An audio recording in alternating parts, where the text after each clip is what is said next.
नमस्कार मित्रांनो, आज आपण दत्त संप्रदायातील एक महत्त्वाचं पण तितकंसं प्रचलित नसलेलं ठिकाण बघणार आहोत, जिथे श्री नरसिंह सरस्वती यांनी 12 वर्ष गुप्त रूपाने वास्तव केले होते. औदुंबर, नरसोबावाडी आणि गाणगापूर या जागाविषयी आपण ऐकलंच असेल. पण आज आपण जाणून घेणार आहोत कोल्हापूर बेळगाव सीमेवरील देवरवाडी गावातील वैजनाथ आरोग्य भवानी मंदिराबद्दल. या मंदिराचा उल्लेख गुरुचरित्रात सुद्धा आला आहे. ऐसे परे सांगूनी श्री गुरु निघाले तेथुनी, जेथे असे आरोग्य भवानी वैजनाथ महाक्षेत्र. या ओळीत सांगितलेलं ठिकाण म्हणजे परळी वैजनाथ असावे असं खूप जणांना वाटतं. पण नरसिंह सरस्वतींच्या वास्तव्याशी आणि या ठिकाणांच्या प्राचीनतेशी सुसंगत पाहिलं तर देवरवाडीचं हे मंदिरच असावं असा विश्वास वाढतो.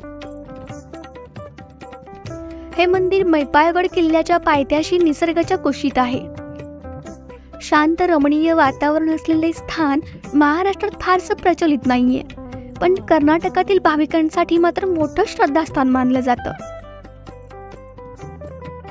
विशेष म्हणजे येथे आरोग्याच्या कामांसाठी नवस बोलला जातो आणि आरोग्य भवानी देवी ते नवस पूर्ण करते अशी भाविकांची श्रद्धा पण आहे.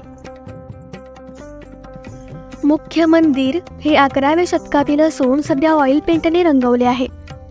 प्रवेशद्वारातच एक शिलालेख असून मंदिरासमोर एक सुंदर नंदी आहे. वैजनाथ मंदिराच्या गाभाऱ्यात शिवलिंग देखील आहे.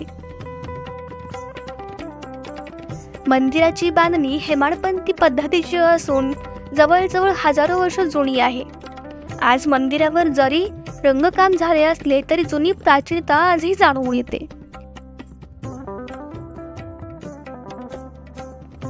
येथे 2 नंदी पण आहेत, एक मोठा नंदी आणि एक छोटा नंदी. स्थानिकांच्या म्हणण्यानुसार जर एखाद्याने नवस केला आणि छोटा नंदी हलका वाटला आणि हलला तर नवस पूर्ण होतो अशी आख्यायिका आहे. आरोग्य भवानी देवीच्या मंदिरात देवी अष्टभुजा रूपात असून तिचं रूप थोडं उग्र आहे. मंदिरातील दगडी फरशी प्रसिद्ध कन्नड अभिनेते यांनी नवस फेडण्यासाठी बसवून दिली होती असं देखील सांगितलं जातं. मित्रांनो, अशा अनेक आध्यात्मिक आणि ऐतिहासिक जागांची माहिती आणखीन घेऊन येणार आहोत पुढील व्हिडिओमध्ये. व्हिडिओ आवडला असेल तर लाईक करा, शेअर करा आणि चॅनलला सबस्क्राईब करायला विसरू नका. लवकरच भेटू पुढील प्रवासात.